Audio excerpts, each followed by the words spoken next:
Hello and a very good morning. Thanks for tuning into News 9 Live. I'm Kabir Naqvi. Joining me here in the studio is my colleague Varghese P. Abraham, and we're taking a look at what we've missed in terms of overnight developments. What are some of the top headlines across various newspapers? We've got Hindi, English, national newspapers. Varghese helps us out with some news focused from Kerala, Tamil Nadu, and Karnataka. What are tabloids saying? What's the social media buzz with? We're going to let you know exactly all of that. But more importantly, we're going to ask the viewers to get down in the comment sections. Really help us understand what is it that you would like for us to do, give you a balanced perspective on any story underneath the sun. The Red River Fort, various newspapers, their headlines in the first page properly dedicated to the Yamuna flooding the national capital. It says Yamuna rages, capital drowns in misery. 23,000 shifted. The ISBT, which is the bus station, was completely inundated amid worst floods in Delhi in 45 years. The last time that particular danger mark, that danger level of 207 meters was breached was in 1978. This time around, we're looking at 208.66 meters, which is unprecedented level when you talking about the river Yamuna. Take a look at these visuals, ladies and gentlemen. The authorities, the police, SDRF, NDRF, you name it, the authorities were present on the ground. Even some of the politicians and ministers stepped out to help people out. The civil lines was completely inundated. The outer ring road completely submerged, throwing traffic out of gear. And civil lines showcasing how, it's not just a problem of the poor, but also the rich. The Yamuna River has hurt everybody alike. Take a look at that. You've got proper boats in the national capital. Have you ever seen that? I mean, Varghese, hailing from Kerala, a coastal, state yourself, did you ever think that you'd see a day like this? Kabir, the entire thing has been put out properly by none other than the Hindustan Times, which says Yamuna floods swaths of capital after 45 years. So this is probably the biggest flood in living memory for people in the capital region. So after 45 years is when you see large parts of the capital being completely flooded by the Yamuna. So this is how it describes it. It says surging waters of the Yamuna marooned vast swaths of the capital on Thursday, forcing thousands of people out of their homes, inundating landmarks and arterial roads in the city, and throwing traffic out of gear in what was first floods in the capital in 45 years. From bungalows in civil lines to the iconic archways of spanning the Salimgarh underpass, from the perennially choked Kashmir Gate bus station and intersection to Yamuna Bank metro station, and from the shanties of Yamuna Pushta to within 100 meters of the Chief Minister's residence. Columns of water swish around on roads and inside the neighborhoods, forcing the authorities to deploy 47 boats and rafts to rescue the people. This looks like, you set out on a boat journey from the coast of, one of those cities in Thailand, and, you're hitting off out on an adventure to various other islands. I mean, this looks like a group of islands. Is this the national capital? Would you believe it? See, entire house is submerged. I always, Kabir, remember I always used to ask you whether this doesn't seem to be the entire length and breadth of Yamuna River. It has to be more than this. And you were telling me, yes, it is true, because the river that is flowing right now is probably what you see at its normal course, but the actual floodplains are huge. So if you actually look for the banks of the river, whenever it is monsoon and you have a proper monsoon, this river is going to swell. That is what you told me. And I said, okay, fine, maybe probably I'll be able to see it. It did not happen last year, but this year I am convinced that Yamuna is a huge river. Many people had, in fact, said that it is becoming a dead river. It is no longer a dead river. This, in fact, shows the capability of this river to actually burst its banks and reclaim all its course areas, and the river is just finding its course. It's just reclaiming all that low-lying areas in which it has been flowing for years together. And this just exposes the fact that if there are going to be heavy rains in the upper reaches of this river will burst into life and it will reclaim everything on its way. And when the Yamuna in fact has broken its banks, this is what you land up with. You see islands of small towns, very difficult to move out of it and also to reach onto it. This is going to be the difficult situation that authorities will also have to face. We know that a lot of activity, especially construction activity, has been taking place on the flood banks, but the river is just claiming it back. So we are going to see this might happen in once in 45 years. Maybe in the next 45 years also we would be something even bigger than this. So this river, I've seen it in its complete mighty form now, and I think that we have to just keep monitoring the situation right now. And as you rightly pointed out, many parts. And now I was just going through these places. You know, Yamuna Bank, in this thing, a metro station, Kashmir Gate. I mean, these are places where you have huge amount of traffic moving, and it is all in the central parts of the city as well. So it just shows that Delhi was completely unprepared for this. It also upscale colonies, not just these shanties colonies, that you're talking about. These are colonies. prime roads of the national capital. Near the Ambedkar Stadium, these visuals, cars completely submerged. Now, even as we're waiting for authorities to step out, take stock of situation, and give us a proper detail as to what kind of damage the authorities are assessing at this point in time. Civil lines, Bela Road, Ramkishore Road, Yamuna Bazar, the ISBT Kashmiri Gate, Red Fort, Shankaracharya Road, Majnu Ka Tila, the old railway bridge has been closed for traffic. Khada Colony, Batla House, Shiv Vihar, Khajuri Khas, Sonia Vihar, Kiradi, Kingsway Camp, and GTB Nagar. These are some of the worst hit spots. But what caused the flooding? The Times of India has put out right on its front page. It says, number one, something that we're already talking about, water that was released from the Hatni Kund barrage, the immediate reason, but the peak amount released in the last few days, less than amount discharged in the past years altogether. The shrinking of the floodplains that you were talking about as well, due to encroachment, construction, and of course, the biggest reason, dumping of waste that has become a major point.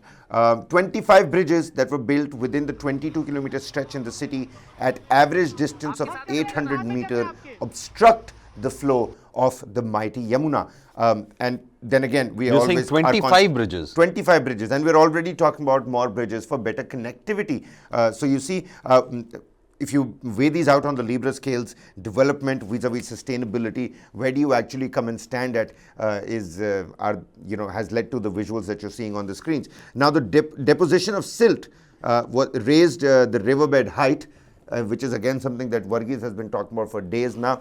The silt, the sedimentation is a huge, huge factor that has risen the height of the river. Urban stormwater drains are unable to discharge these waters. And it's not just a Delhi phenomenon, Varghese. I mean, we're stationed right now here in Noida.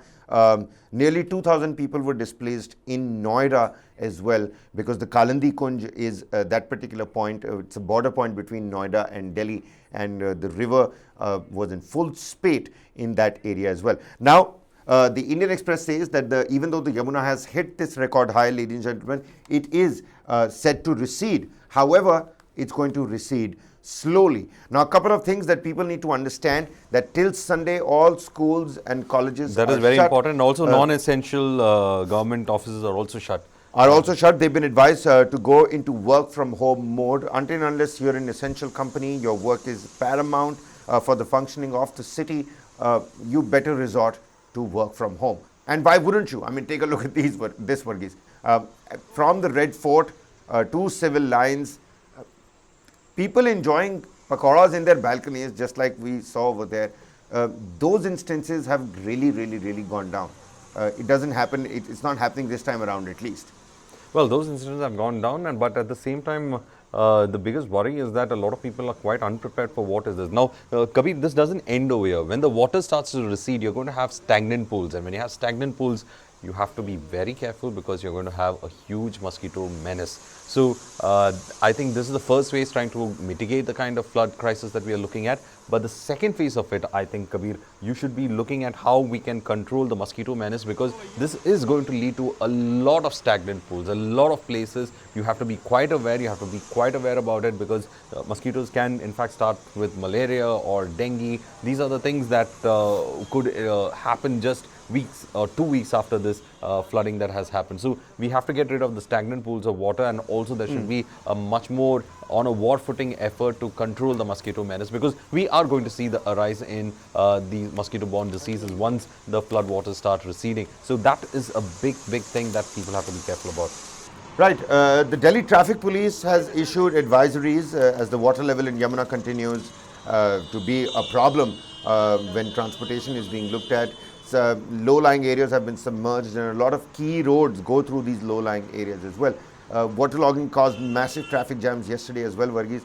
Take a look at what's happening on your screens. Now, in an advisory, the Delhi Traffic Police urged residents to avoid the following 3 roads: the Mahatma Gandhi Marg between IP flyover and Chandgi Ram Akhada, Mahatma Gandhi Marg between Kali Ghat Mandir and the Delhi Secretariat, and the outer ring road between Wazirabad Bridge and the Chandgi Ram Akhada.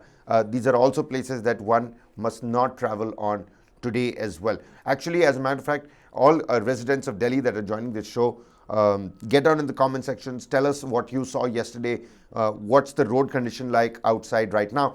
If there's any opinion that you'd like to give to all the commuters today, there are a lot of people that are involved in essential activities and will in fact have to head out.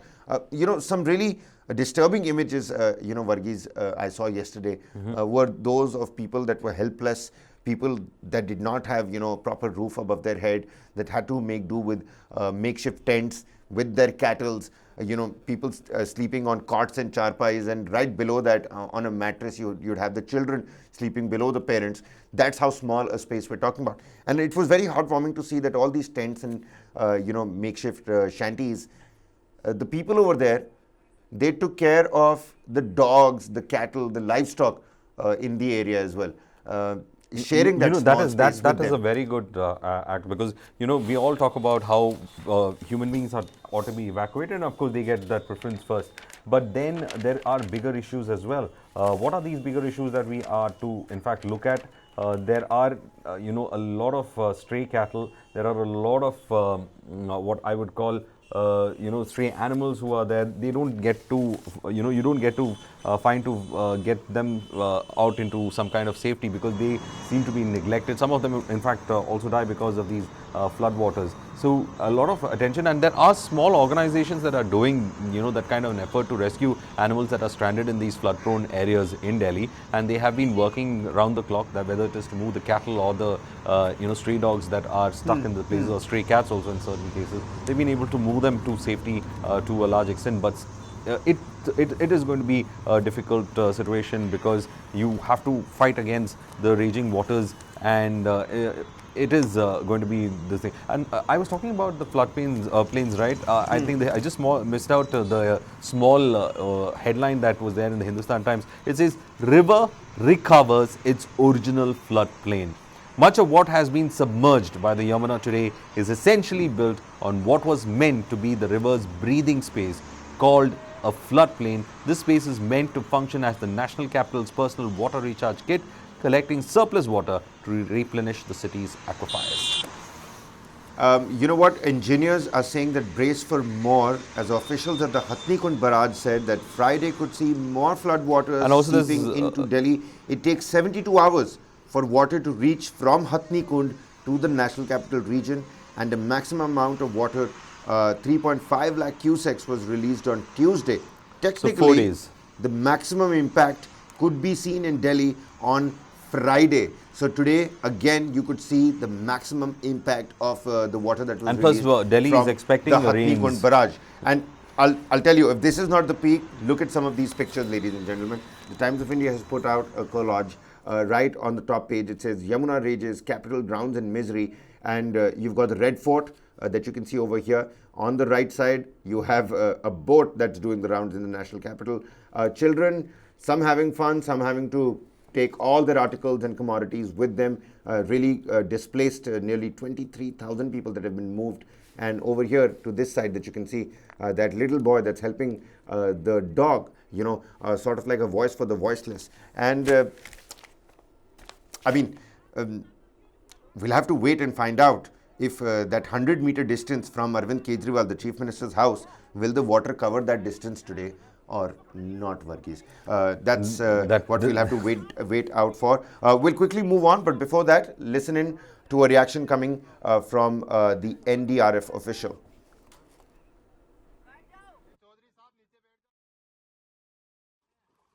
देखिए, ये जो नया flood situation develop हुआ है उसमें हमारी 12 टीमें NDRF की तैनात हैं।